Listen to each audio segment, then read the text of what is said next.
नमस्कार. मी भाऊ तोरसेकर. तुम्ही बघत आहात प्रतिपक्ष. मित्रांनो, कधी कधी आपल्या सगळ्यात जवळची माणसं जी असतात किंवा आपल्या विश्वासातली माणसं असतात, तीच ज्या वेळेला आपला विश्वासघात करतात, त्याच्यापासून आपण सावध राहावं लागतं. कधी कधी आपल्या जवळची माणसं अशी असतात, आपली लाडकी असतात, पण ते आपलं इतकं नुकसान करतात की आपल्याला बाहेरच्या शत्रूची गरज राहत नाही. एवढं नुकसान ही माणसं आपल्या जवळची आपलं करत असतात आणि अशा लोकांपासून सावध राहावं लागतं. कधी कधी तर त्यांचा खोडेपणा इतका कमालीचा वाढतो, पण त्यांना बाजूला करणं हे तुम्हाला जमत नाही आणि तुम्ही उघड्या डोळ्याने आपलं नुकसान बघत बसता. मला असं वाटतं की उद्धव ठाकरेंची अवस्था आज अशी आहे. आणि म्हणून माझ्या मनात असा एक प्रश्न आला.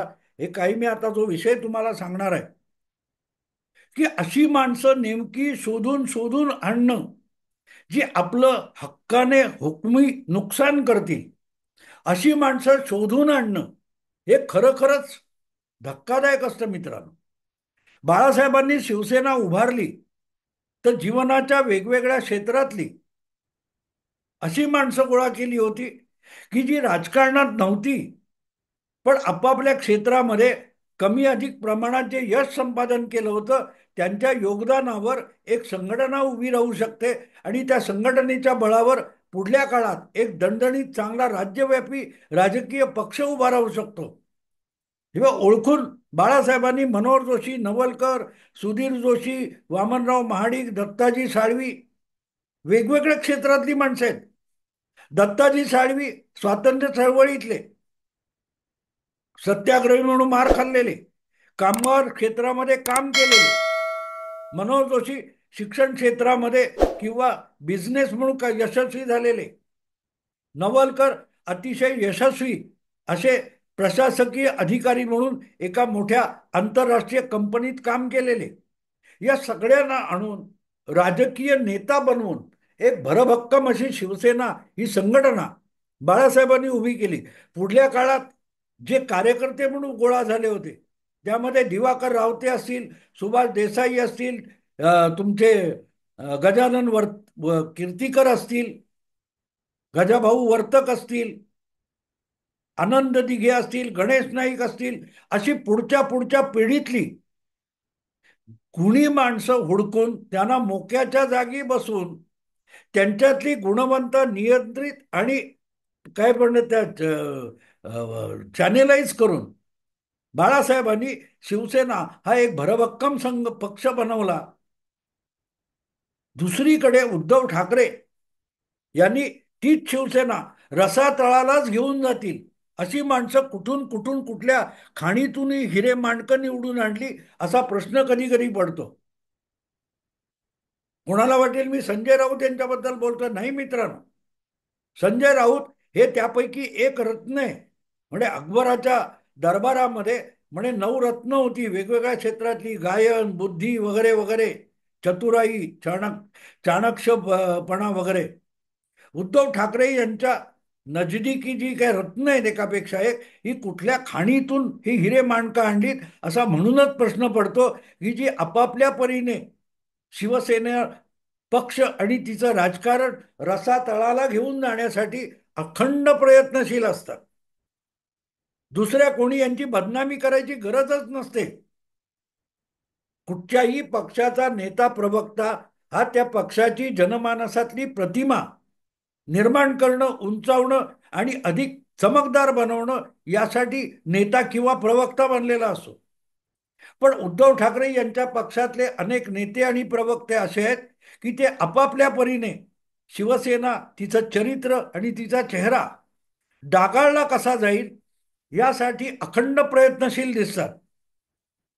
अर्थात इथले जे काही लोक आहेत, संजय राऊत असतील, तुमचे अनिल परब असतील, अनिल देसाई असतील, ही निदान ओळखीचे चेहरे तरी आहेत. पण उद्धव ठाकरे मुख्यमंत्री झाल्यानंतर शिवसेनेत येणाऱ्या नवनव्या लोकांचं जे पेव फुटलं, त्यामधून अनेक शिवसेनेचे नेते प्रवक्ते जे पुढे आलेत, हे आम्हाला तरी माहिती नाही, कधी शिवसेना म्हणून आम्ही बघितले. प्रियंका चतुर्वेदी या काँग्रेसच्या प्रवक्त्या म्हणून गेल्या 8-10 वर्षामध्ये अनेक राष्ट्रीय वाहिन्यांवर आणि झळकलेल्या होत्या. त्या अचानक शिवसैनिक झाल्या हे माहिती आहे, कारण मथुरा वगैरे कुठेतरी काँग्रेसच्याच कार्यकर्त्यांनी त्यांचा अशा रीतीने विनयभंग आणि अपमान केला की त्यावर साधी कारवाई सुद्धा होत नाही. म्हणून प्रियंका चतुर्वेदी यांनी काँग्रेस पक्ष सोडला होता आणि बघता बघता त्या एक दिवस मातोश्रीवर पोहोचल्या, हाताला शिवबंधन बांधलं आणि राज्यसभेच्या खासदार पण होऊन गेल्या. कदाचित त्यांना पण हे सगळं स्वप्नवत वाटत असेल, पण झाल्या. त्या काय काय बोलतात, त्यांच्यावर काय काय आरोप होतात, हा विषय वेगळा आहे.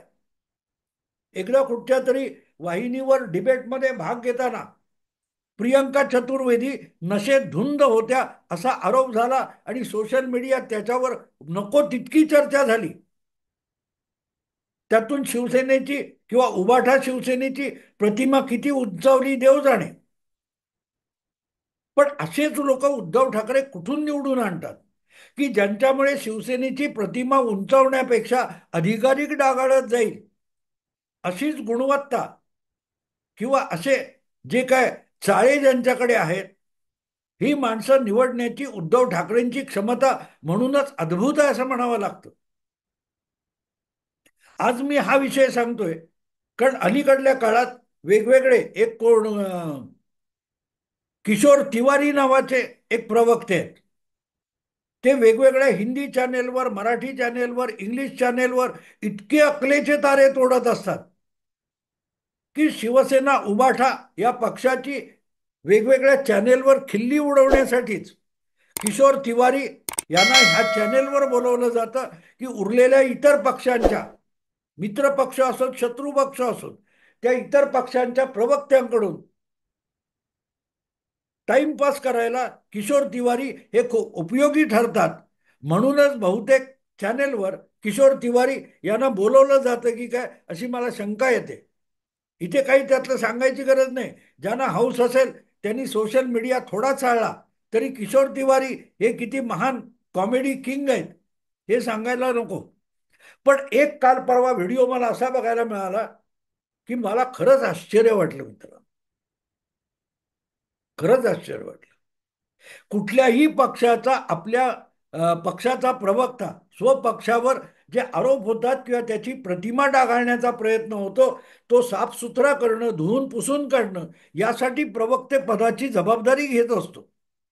पण उबाठा शिवसेनेचा एक असा प्रवक्ता माझ्या बघण्यात आला, ऐकण्यात आला की मी थक्क झालो आणि कोणीही ऐकेल तो थक्कच होणार. त्याचं नाव आहे संजय गुप्ता. आता हा माणूस कधी शिवसेनेत आला आणि शिवसेनेची भूमिका ठामपणे मांडण्या इतकं यांनी शिवसेनेचा कुठला अभ्यास कधी केला हे मला माहिती नाही. पण एका कुठच्या तरी पॉडकास्टमध्ये त्याने ज्या प्रकारची वक्तव्य केली आहेत ती उद्धव ठाकरे, ठाकरे परिवार आणि उबाठा शिवसेना या सगळ्यांच्या चारित्र्याला डाग फासणारी, काळीमा फासणारी आहे.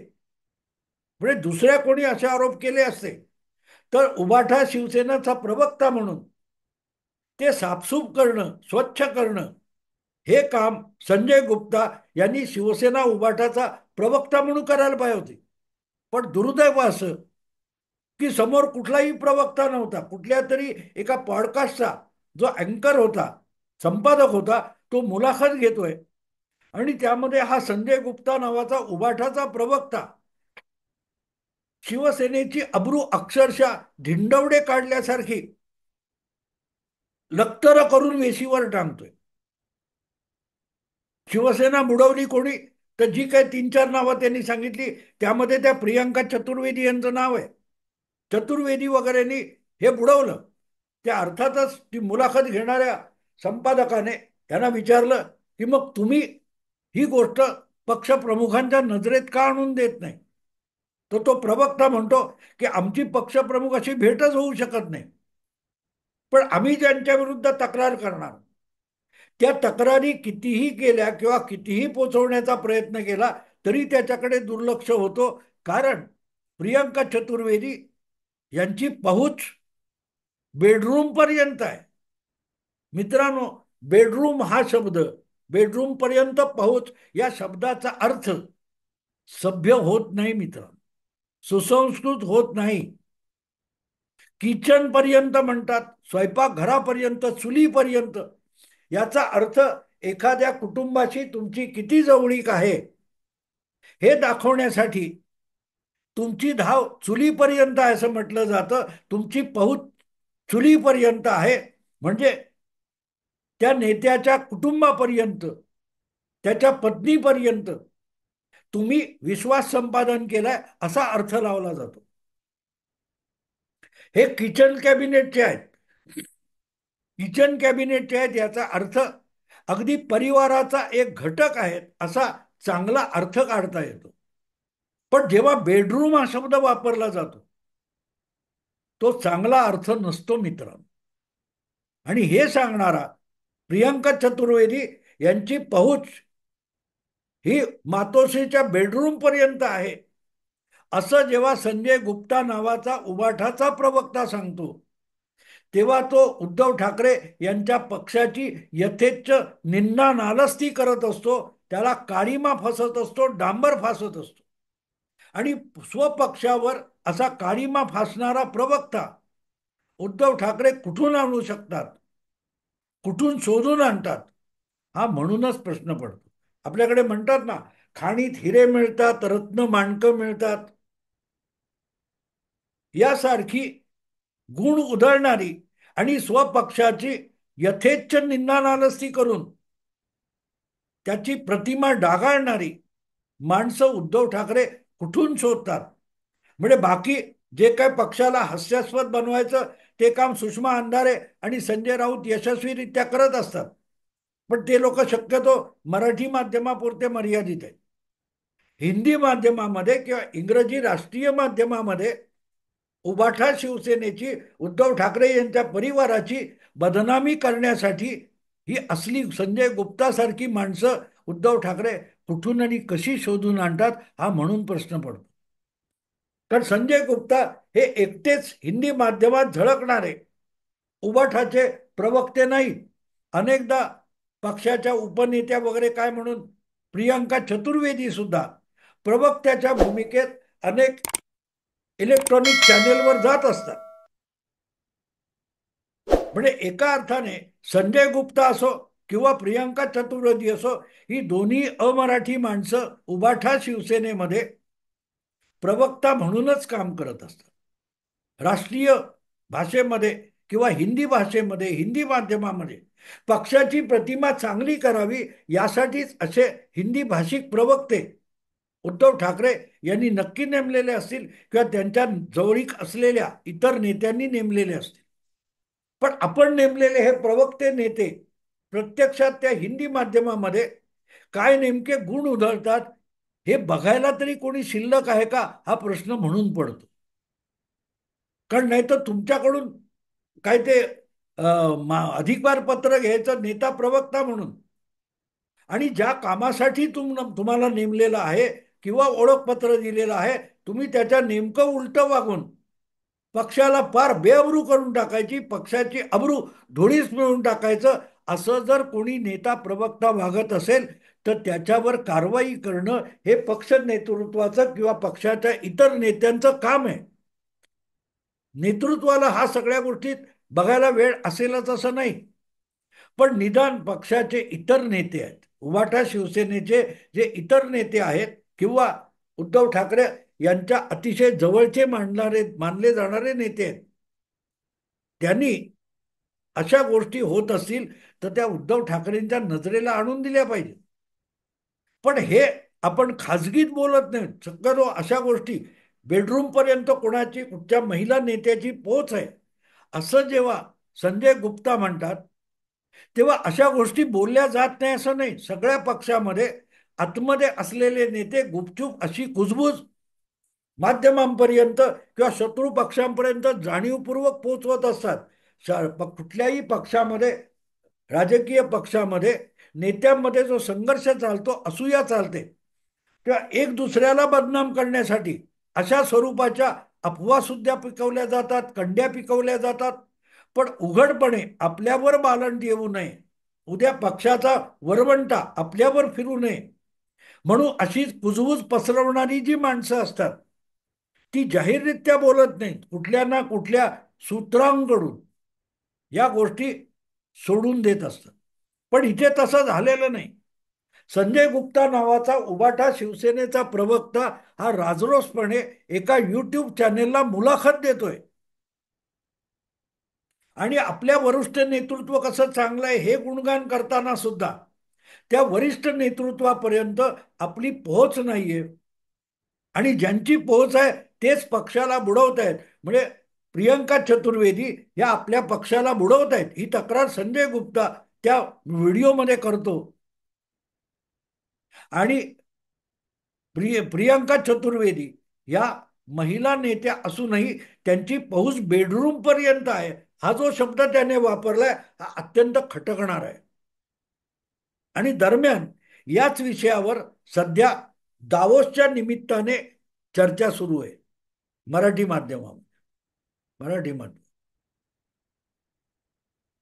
उद्धव ठाकरे मुख्यमंत्री असताना आणि ते अगदी इस्पितळामध्ये आपल्या मानेवरच्या व्याधीसाठी उपचार घेत असताना शस्त्रक्रिया होत असताना त्यांचे सुपुत्र आणि महाराष्ट्राचे तत्कालीन पर्यावरण मंत्री आदित्य ठाकरे हे पर्यावरणाच्या आंतरराष्ट्रीय परिषदेला युरोपला निघून गेले होते आणि त्यांनी आपल्या सोबत कसं हट्टाने प्रियंका चतुर्वेदी या पक्षाच्या उपनेता महिला उपनेत्याला नेलं होतं आणि कुठे कुठे थांबले होते याचे फोटो सुद्धा आलेले आहेत, त्याचा गवगवा सुद्धा झालेला आहे.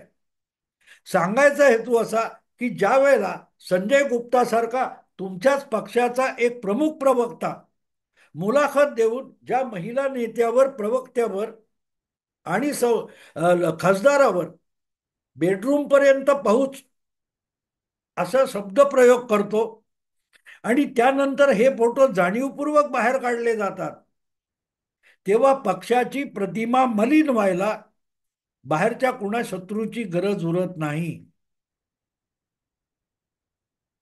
आता ही गोष्ट जर मला कळत असेल आणि ते ऐकणाऱ्या शेकडो लोकांना कळत असेल तर ती उबाटा शिवसेनेच्या सर्वोच्च नेत्यांना किंवा हायकमांडना किंवा इतर नेत्यांना का कळत नाही हा प्रश्न पडतो. आणि म्हणून मग या प्रश्नाचं उत्तर असं येतं की ही रत्न उद्धव ठाकरे कुठून कुठून शोधून आणतात. स्वपक्षाचं पदोपदी वाटोळं करणारे, स्वपक्षाचं जागोजागी नुकसान करणारे, स्वपक्षाची मिळेल तिथे तिथे फक्त बदनामी करणारे किंवा स्वपक्षाला हास्यास्पद ठरवणारे असे लोक हे कुठच्या बाजारात विकत मिळत नाही. ही अनमोल रत्न आहेत, ही शोधून शोधून आणावी लागतात. आणि म्हणून असा प्रश्न पडतो की उद्धव ठाकरे अशा कुठल्या हिऱ्यांच्या आणि रत्नांच्या खाणीमध्ये जातात आणि ही एकापेक्षा एक रत्न शोधून आणतात. कोणी कसं वाचवायचं सांगावं. कितीही माध्यमांना सुपाऱ्या दिल्या आणि उद्धव ठाकरे आणि आदित्य ठाकरे आणि यांनी आपली प्रतिमा उजळ करण्यासाठी माध्यमावर कितीही खर्च केला तरी तो सगळा मातीमोल करून टाकण्याची क्षमता असलेले तुमचे जे प्रवक्ते आहेत त्यामध्ये हे एक नवीन पात्र सापडलं ज्याचं नाव संजय गुप्ता आहे. आणि मग त्यांना दोष देण्यापेक्षा त्यांची ही खासियत जी आहे स्वपक्षाचं नुकसान करण्याची त्यांची जी गुणवत्ता आहे त्यांना रत्न म्हणावं लागतं. आणि ही हिरे माणकर रत्न उद्धव ठाकरे कुठून शोधून आणतात असा प्रश्न पडतो. मित्रांनो, किती गलिच्छ आरोप स्वपक्षाच्या नेत्यावर आणि सर्वोच्च नेत्यावर आणि त्याच्या राजकारणावर उबाटा शिवसेनेचा प्रवक्ता करतो तेव्हा त्याच्यावर टीका तरी काय करायची असा प्रश्न आमच्यासारख्यांना पडतो. अजब आहे मित्रांनो, अजब. नाहीतरी ते जुन्या काळातलं गाणं आहे ना, उद्धवा अजब तुझे सरकार, जुलमी राजा प्रजा आंधळी अधांतरी दरबार. तो हा सगळा सत्ता गेली सगळं गेलं पण दरबार अधांतरी आहे. कोणाचा पायपोस कोणाच्या पायात नाही. प्रवक्ते काय बोलतात नेत्यांना माहित नाही, आणि नेते काय करतात प्रवक्त्यांना माहित नाही. पक्षाची भूमिका कार्यकर्त्यांना माहित नाही, आणि प्रवक्ते जी भूमिका मांडतात ती कार्यकर्त्यांना समजत नाही. ही सगळी अनमोल रत्न उद्धवराव कुठून शोधून आणतात? एकदा त्याचा खुलासा करा, म्हणजे बाकीच्या पक्षांना सावध होता येईल, किंवा असली रत्न मांडकं त्या त्या पक्षांना तरी मिळणार नाहीत, मिळवता येणार नाहीत, आणि ते पक्ष सुरक्षित राहतील. असो मित्रांनो, आता इथेच थांबतो. आवडलं लाईक करा, शेअर करा, आणि प्रतिपक्षाला सबस्क्राईब करा. नमस्कार.